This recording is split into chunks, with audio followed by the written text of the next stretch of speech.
بسم اللہ الرحمن الرحیم۔ السلام علیکم ورحمۃ اللہ وبرکاتہ۔ میرے بھائیو، ہم نے پچھلی نشست میں یہ بات بغور پڑھی تھی کہ علی مرزا بار بار اس بات پر فوکس کر رہا تھا، اس بات پر بالکل پکا ہوا تھا کہ یار آپ نا فضائل اعمال میں حدیث لے لیتے ہیں تو حضرت علی کے فضائل میں روایت نہیں لیتے، یہ تو خالی ضعیف ہے، موضوع بھی نہیں ہے۔ اور بریلوی فرقہ کسی اصول کے اوپر نہیں کھڑے ہوئے۔ ضعیف روایتیں جب مخالف کے حق میں آتی ہیں تو پھر انہیں صحیح اور ضعیف کا فرق یاد آ جاتا ہے، اگرچہ وہ فضائل پر ہوں۔ جس طرح سیدنا علی کے بارے میں یہ فضائل پہ تو حدیث لینی چاہیے تھی نا، کہ میں اللہ کا بندہ ہوں، میں رسول اللہ کا بھائی ہوں، میں صدیق اکبر ہوں۔ تو روایت تو ضعیف ہے، جھوٹی نہیں ہے، من گھڑت نہیں ہے، موضوع نہیں ہے، ضعیف روایت ہے جو روایت میں پیش کرنے والا ہوں، حالانکہ یہ روایت موضوع ہے، پرلے درجے کی ضعیف روایت ہے، اور اسے احناف کے اصول و مبادی پر قبول کروانا چاہ رہا تھا۔ یہ اتنے مزے کا اس نے کھیل کھیلا، اس نے کہا کہ یار یا تو احناف جو ہیں اپنے اصول مبادی پر اس روایت کو قبول کر لیں گے کہ بھئی اصول ضعیف حدیث قبول کرتے ہیں ہم، تو یہاں پہ یہ بھی قبول کر لیں گے، اور بالفرض اگر وہ قبول نہیں کرتے تو ان پر ناسبیت کا فتویٰ تو کم از کم لگ جائے گا۔ یعنی دونوں صورتوں میں چٹ بھی ان کی اور پٹ بھی ان کی۔ یا تو یہ ہمیں بیوقوف سمجھتے ہیں، یا یہ سمجھتے ہیں کہ ہمیں پتہ ہی کچھ نہیں ہے، جو مرضی بندہ کہتا رہے ہم اسے قبول کر لیں گے۔ لیکن مرزا صاحب نے یہ جو کھیل کھیلا ہے نا، ان کو اندازہ بھی نہیں ہے کہ آپ جو چکر سادہ لوگ مسلمانوں کو دینے کی کوشش کر رہے ہیں وہ خود آپ کے گلے میں فٹ ہونے والا ہے، وہ آپ کیا کہتے ہیں، گاٹے میں فٹ ہونے والا ہے آپ کے۔ ابن ماجہ کی روایت یہ پیش کرتے ہیں جی، حدیث نمبر ہے 120۔ میں آپ کو روایت دکھاتا ہوں، یہ جی میرے ہاتھ میں ہے جی ابن ماجہ، اس کی روایت ہے 120۔ روایت ہے جی، قال یعنی کہ عباد بن عبداللہ کہتے ہیں، قال علی کہ حضرت علی نے فرمایا، انا عبداللہ، میں عبداللہ ہوں، اللہ کا بندہ ہوں، و اخو رسول ہی صلی اللہ علیہ وآلہ وسلم، اور رسول اللہ کا بھائی ہوں، و انا صدیق الاکبر، اور میں صدیق اکبر ہوں، اور کوئی اس کے بعد ایسے نہ کہے الا کذاب، اور جو ایسا کہے گا وہ کذاب ہوگا۔ اچھا، انہوں نے کہا صدیق اکبر، یہ روایت علی مرزا نے پیش کی، اور یہ روایت پیش کرنے کے بعد بار بار زور دینے لگا کہ وہ جی احناف فضائل اعمال میں قبول کرتے ہیں تو یہ بھی قبول کریں۔ اور میرے بھائی، پہلی بات یہ ہے کہ وہ فضائل اعمال میں قبول کرتے ہیں، فضائل صحابہ میں نہیں۔ جاہل آدمی، تھوڑی پڑھائی کر لو، فضائل اعمال علیحدہ سبجیکٹ ہوتا ہے، فضائل صحابہ ایک علیحدہ سبجیکٹ ہوتا ہے، حلت و حرمت ایک علیحدہ سبجیکٹ ہوتا ہے، جائز و ناجائز امور ایک علیحدہ سبجیکٹ ہوتا ہے۔ کبھی کھولو کتابیں، پڑھو کتابیں، پتہ ہو کہ معاملہ آخر ہے کیا، چیزیں دیکھی کیسے جاتی ہیں۔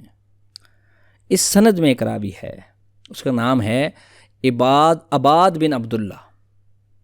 اس کے اوپر محدثین کے مختلف کلام ہیں۔ یہ میرے ہاتھ میں جی تقریب التہذیب ہے، اس کی جلد نمبر 1 صفحہ نمبر ہے 424۔ تو یہ کہتے ہیں عباد بن عبداللہ اسدی کوفی تھا، تیسرے طبقے کا ضعیف راوی ہے، تیسرے طبقے کا ضعیف راوی ہے۔ اس کے بعد جی یہ میرے ہاتھ میں کتاب آ گئی امام ذہبی کی میزان الاعتدال، اس کی جلد نمبر 4 اور صفحہ نمبر ہے، اللہ بھلا کرے جی، 49۔ اس کے بارے میں امام ذہبی علیہ رحمہ فرماتے ہیں کہ اس نے حضرت علی رضی اللہ تعالی عنہ سے روایات نقل کی ہیں۔ امام بخاری کہتے ہیں کہ اس نے منہال بن عمر سے سماع تو کیا ہے، لیکن اس کی اپنی شخصیت ابھی قابل غور ہے، اس کے اوپر ابھی کوئی فیصلہ نہیں دیا جا سکتا، ثقہ ہے، ثبت ہے، کون ہے ہمیں نہیں پتہ۔ امام ذہبی کہتے ہیں کہ اس نے حضرت علی کا یہ بیان بھی نقل کیا کہ میں اللہ کا بندہ اور اس کے رسول کا بھائی ہوں، صدیق اکبر ہوں، یہ بات مجھ سے پہلے کسی نے نہیں کہی، یہ بات جو شخص کہے گا وہ جھوٹا ہے، میں نے لوگوں سے 7 سال پہلے اسلام قبول کیا اور نماز پڑھنی شروع کی۔ یہ روایت اس سے مروی ہے، میزان الاعتدال میں لکھا ہے۔ اس کے نیچے امام ذہبی کہتے ہیں یہ حضرت علی کی طرف جھوٹی بات منسوب کی گئی ہے، یہ روایت کیا ہے، موضوع ہے۔ علی بن مدینی کہتے ہیں یہ راوی ضعیف ہے۔ ٹھیک ہے، اچھا اب میں مزے کی بات، ایک ہوتا ہے کسی راوی کا ضعیف ہونا، اس سے روایت محض ضعیف ہوتی ہے۔ جب ایک راوی کو کوئی محدث ضعیف کہے اور پھر اس کی بتائی ہوئی حدیث کو موضوع کہے، جھوٹی کہے، کس بیانی پر مبنی کہے، وہ روایت جو جھوٹی اور موضوع روایت ہی گردانی جاتی ہے۔ امام ذہبی کہتے ہیں یہ روایت کیا ہے؟ موضوع روایت ہے۔ امام ابن جوزی نے ایک کتاب لکھی تھی الموضوعات، علی مرزا اس کی بہت ترویج کرتا ہے۔ دیکھا وہ اسحاق بن راہویہ کا قول کہاں لکھا ہے؟ کتاب الموضوعات کے اندر انہوں نے لکھا۔ امیر کیا نام تھا ان کا، میں تو الفاظ بھی نہیں آ رہے منہ میں، وہ تو امیر معاویہ کے فضائل کے اندر جو گھڑی گئی حدیثیں تھیں اس کے نیچے انہوں نے لکھے امام اسحاق بن راہویہ کا قول امام ابن جوزی نے بڑی بڑی گھڑی ہوئی حدیث کی کتاب کے اندر۔ یہ بھی وہی ہے، یہ بھی وہی ہے۔ امام ابن جوزی نے کہا یہ جھوٹی روایت ہے، یہ من گھڑت روایت ہے۔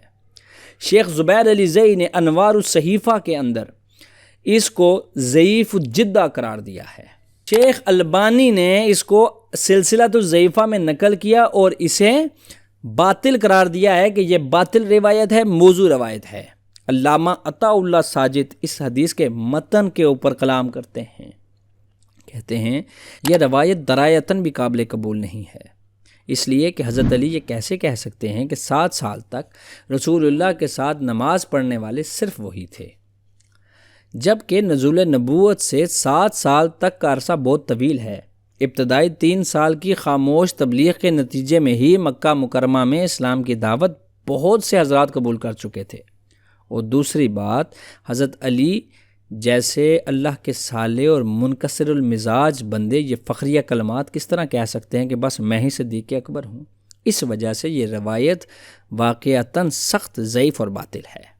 اچھا، ابن حجر اسقلانی ضعیف کہتے ہیں، امام ذہبی کہتے ہیں موضوع ہے، ابن جوزی کہتے ہیں موضوع ہے، ابن تیمیہ کہتے ہیں موضوع ہے، شیخ البانی کہتے ہیں باطل ہے، علامہ ساجد کہتے ہیں درایت بھی فارغ ہے۔ آپ نے کہا جی نہیں۔ اچھا، علی مرزا نا اپنی ایک ویڈیو میں کہتا ہے ابن جوزی نے بڑی بڑی جھوٹی حدیثیں گھڑی ہوئی حدیثیں جمع کر کے کتاب تحریر کیا، اس کا نام الموضوعات ہے۔ ہم نے سارے حوالے پڑھے نا، ہمیں سمجھ ہے حدیث خالی ضعیف نہیں ہے بلکہ ضعیف جدہ ہے، موضوع روایت ہے، اور اتنی موضوع روایت ہے کہ امام ابن جوزی کو ان کو اپنی کتاب الموضوعات میں نقل کرنا پڑا، لیکن علی مرزا اپنی ہر دھرمی پر پوری ویڈیو میں قائم رکھا تھا جھوٹی نہیں ہے، جھوٹی نہیں ہے، صرف ضعیف ہے، جھوٹی نہیں ہے، صرف ضعیف ہے۔ پہ تو حدیث لینی چاہیے تھی نا کہ میں اللہ کا بندہ ہوں، میں رسول اللہ کا بھائی ہوں، میں صدیق اکبر ہوں، تو روایت تو ضعیف ہے، جھوٹی نہیں ہے، من گھڑت نہیں ہے، موضوع نہیں ہے، ضعیف روایت ہے۔ امام صاحب بھی کہہ رہے ہیں جھوٹی ہے، اب کہہ رہے جھوٹی نہیں ہے۔ اب علی مرزا صاحب میرا وہی سوال جو میں نے پچھلی ویڈیو میں آپ سے کیا، یا تو علی مرزا جانتا نہیں تھا کہ یہ روایت جھوٹی ہے تو علی مرزا جاہل ہے، یا پھر اس نے نتیجہ بدل کے لوگوں کو زبردستی یہ روایت قبول کروانے کی کوشش کی تو یہ منافق ہے۔ فیصلہ آپ کریں کون ہے۔ اب کسی بندے کو یہ گمان ہو کہ علی مرزا ضعیف جدہ اور ضعیف کی ایک اصطلاح میں لیتا ہے، تو علی مرزا مشکات کی احادیث بیان کی اس نے، ٹھیک ہے، حضرت ابوبکر صدیق کی شان میں حدیثیں بیان کی اور کہتا ہے یہ صرف ضعیف نہیں ہے، یہ ضعیف جدہ ہے، ضعیف جدہ یعنی گھڑی ہوئی حدیث ہے۔ یہ روایت دلال النبوہ سے لی ہے مشکات والوں نے، یہ روایت بھی ضعیف نہیں ہے، سخت ضعیف ہے، آلموسٹ سمجھ لیں جھوٹی روایت ہے کہ سیدنا عمر یہ ہم نے بھی آپ کو ثابت کیا کہ یہ روایت جو خود علی مرزا پیش کرا اصل میں وہ ضعیف جدہ ہے، وہ روایت موضوع ہے، وہ روایت من گھڑت ہے۔ تو علی مرزا صاحب یہ جو آپ نے اتنی بڑی تمہید باندھی نا کہ ضعیف حدیث فضائل میں قبول ہوتی ہے نہیں ہوتی ہے، قبول کرو نہیں قبول کرو، فلاں کرو ڈھمکاں کرو، مجھے بتاؤ آپ کا اس حدیث کو لے کر یہ بات کرنا جبکہ یہ روایت موضوع ہے، آپ کا سارا مقدمہ دھرے کا دھرا رہ گیا۔ اب یہ بات آپ کی قبول نہیں کی جا سکتی کہ بھائی آپ یہ کہہ کے اپنی جان خلاصی کرا لیں کہ یار خیر ہے اٹس اوکے یار کیا فرق پڑتا ہے، حدیث ضعیف ہے، ضعیف نہیں ہے، موضوع روایت، جھوٹی روایت، من گھڑت روایت ہے۔ اب آگے ضعیف اور من گھڑت روایت میں فرق کیا ہے علی مرزا صاحب؟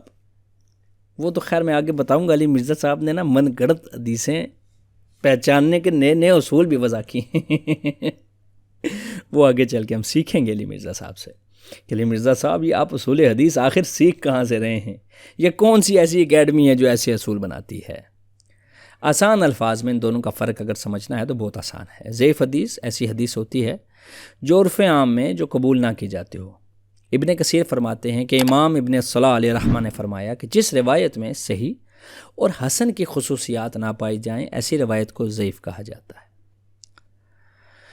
اور موضوع روایت وہ روایت ہوتی ہے جس میں راوی کے جھوٹ بولنے کا، اس کے قول و فعل کے اقرار کا کہ بھئی اس نے حدیث جھوٹی گھڑی ہے یا وہ گھڑا کرتا تھا، اس کا الزام ہو، راوی فاسد ہو، مفہوم فاسد ہو، فحش ہو، بے تکا پن ہو، رکاکت الفاظ ہو، لچر پن ہو، قرآن و سنت کے صحیح الفاظ سے اس کی منافی ہو۔ تو یہ دونوں کے اندر فرق ہے کہ ضعیف حدیث اور موضوع حدیث کے درمیان۔ ابن حجر اسقلانی نے بھی ان دونوں کی تعریفات کی۔ ابن حجر اسقلانی فرماتے ہیں ضعیف روایت وہ روایت ہوتی ہے جس میں ایک یا متعدد راوی ساقط ہوں یا کسی راوی کی دیانت اور ضبط پر طعن کیا گیا ہو، اور موضوع روایت وہ ہوتی ہے جو نبی سے صادر نہیں ہوتی لیکن کسی راوی نے عمدن جھوٹ منسوب کر دیا ہوتا ہے یا محض جرح کے طور پر کہہ دیا جاتا ہے کہ ایسے میں روایت موضوع قرار دی جاتی ہے۔ فرق سمجھ رہے ہیں؟ ایسی روایت جس کے اندر صحیح اور حسن کی خصوصیات نہ ہوں وہ روایت ضعیف ہوتی ہے، اس کے اندر یہ احتمال ہو سکتا ہے کہ اس روایت کے اندر بھول چوک سے کچھ چیز ڈل گئی ہوگی۔ موضوع روایت وہ روایت ہوتی ہے جو عمدن جھوٹ منسوب کیا جاتا ہے سرکار دو عالم صلی اللہ علیہ وسلم پر۔ تو علی مرزا صاحب، آپ ایک جھوٹی روایت کو ضعیف کر کے فضائل اعمال میں اگلوں سے قبول کروانے کے چکروں میں تھے۔ آپ کو صحیح مسلم کا مقدمہ یاد نہیں ہے، بھول گئے آپ کہ نبی اکرم صلی اللہ علیہ وسلم نے فرمایا کہ جس شخص نے جان بوجھ کر میرے پہ کوئی بات منسوب کی تو وہ اپنا ٹھکانہ جہنم میں دیکھ لے۔ خیر، یہ آج ہماری ایپیسوڈ 2 کا اختتام ہوتا ہے۔ انشاءاللہ اگلی نشست میں ہم آگے بھی اسی ویڈیو کو مزید بائفرکیٹ کر کے پڑھتے جائیں گے۔ دعاؤں میں یاد رکھیے گا۔ اللہ آپ کا ہمارا حامی و ناصر ہو۔ السلام علیکم ورحمۃ اللہ۔